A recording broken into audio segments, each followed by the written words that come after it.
रंजक मराठी एंटरटेनमेंटचे पुढील अपडेट पाहण्यासाठी सबस्क्राईब करा आणि बेल आयकॉनवर क्लिक करा. नमस्ते मित्रांनो, राजा राणीची गजोडी या मालिकेच्या होणाऱ्या आजच्या भागामध्ये आपल्याला असं पाहायला मिळणार आहे की इकडे संजू राजश्रीवर खूप चिडलेली असते आणि संजू राजश्रीला धमकवत असते. त्यावेळेस आईसाहेब म्हणतात, काय झाले आम्हाला सांगा, तुम्ही का अशा भाषेमध्ये यांच्याशी बोलताय. त्यावेळेस संजू राजश्रीने जे फोटो तिला पाठवलेले असतात ते फोटो आईसाहेबांना दाखवते. आईसाहेबांना सुद्धा ते फोटो बघितल्यानंतर जरासा धक्का बसतो. आईसाहेबसुद्धा म्हणतात, हे काय चाललं आहे राजश्री, इतका नीचपणा तुम्ही करताल असं वाटलं नव्हतं. त्यावेळेस राजश्री खूप चिडते आणि म्हणते, आम्ही काही नीचपणा केलेला नाही आहे. तोंड सांभाळून बोलला आईसाहेब, आम्ही एक खानदानी पोरगी आहोत असं राजश्री आईसाहेबांना बोलते आणि म्हणते, आम्ही जे काही फोटो वगैरे पाठवलं आहे ते काही खोटं नाही आहे, ते फोटो सगळे खरे आहेत. आम्ही काही एडिटिंग करून त्यांना पाठवलेलं नाही आहे. तुम्हाला विश्वास नसेल तर आम्ही आमच्या कुंकवाची शपथ खाऊन सांगतो, आम्ही जे काही फोटो पाठवले ते सगळे खरे आहेत.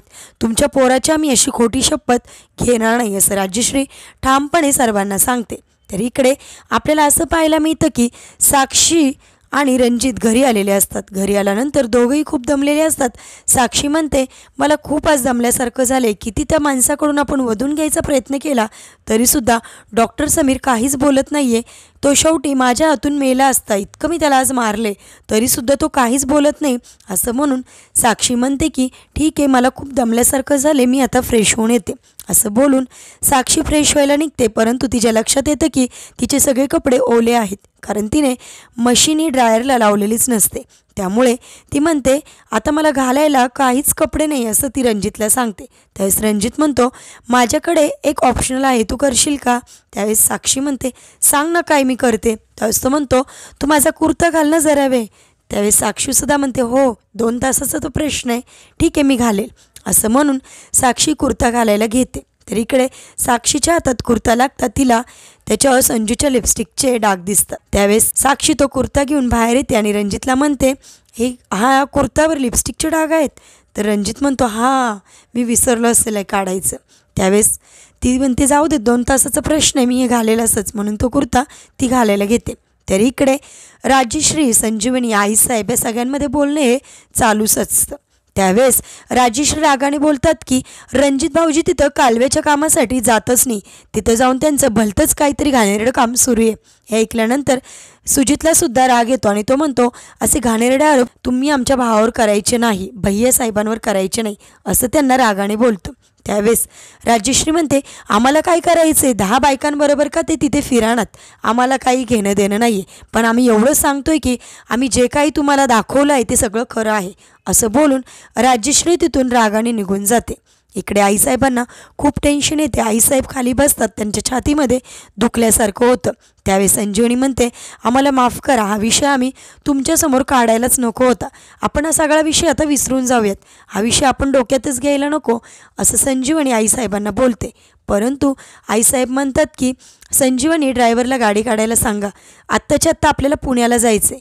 त्यावेळेस संजीवनी आईसाहेबांकडे बघते आणि रडते, खरं का आईसाहेब. त्यावेळेस आईसाहेब म्हणतात, आपलं जाणं मस्ट आहे आणि गेलंच पाहिजे असं आईसाहेब ठामपणे सांगतात आणि ते पुण्याला यायला निघतात.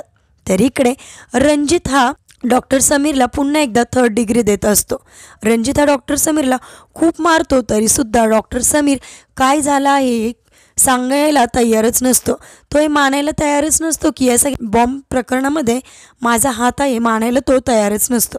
शेवटी रणजित त्याला म्हणतो की काही हे केलं नाही तर तुझ्याकडे बंदूक कुठून आली. त्यावेळेस तो डॉक्टर समीर असा म्हणतो की माझ्याकडे बंदूक वगैरे काय नाही हो, तू खेळण्यातली बंदूक आहे, मी असंच साक्षी मॅडमला इम्प्रेस करण्यासाठी ती बंदूक दाखवली, मी फटाकड्यांची बंदूकसुद्धा कधी हातात घेत नाही, तो ओरिजिनल बंदूक मी कधी हातात घेणार असं बोलल्यानंतर डॉक्टर समीरला मार खाल्ल्यामुळे चक्कर यायला लागते. त्यामुळे रणजितसुद्धा घाबरतो आणि बाहेर येतो. बाहेर आल्यानंतर तो गिरंजेला बोलतो की किती या समीरला वधवण्याचा प्रयत्न केला तरीसुद्धा हा समीर काहीच बोलायला तयार नाही.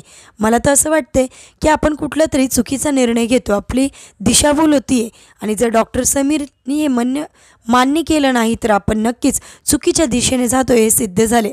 यावर गिरंजे म्हणतो, आपण सांगायचं का गृहमंत्र्यांना सांगून हे जे आहे 16 पुढे घ्यावा.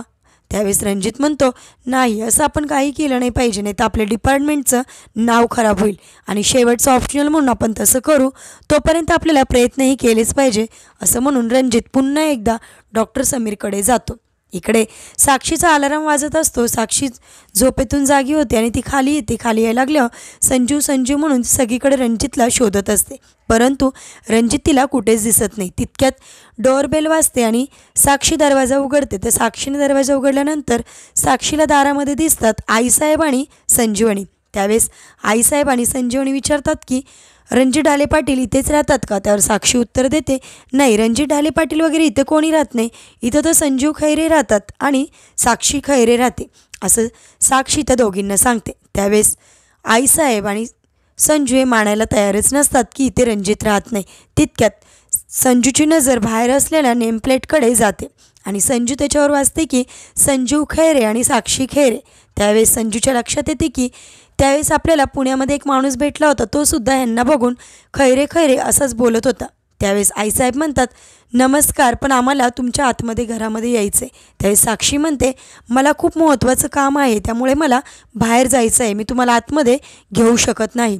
त्यावेळेस आईसाहेब म्हणतात, आम्हाला आतमध्ये यायचंच आहे, आमचं आतमध्ये येणं फार गरजेचं आहे, असं बोलून आईसाहेब आणि संजीवनी आतमध्ये येतात.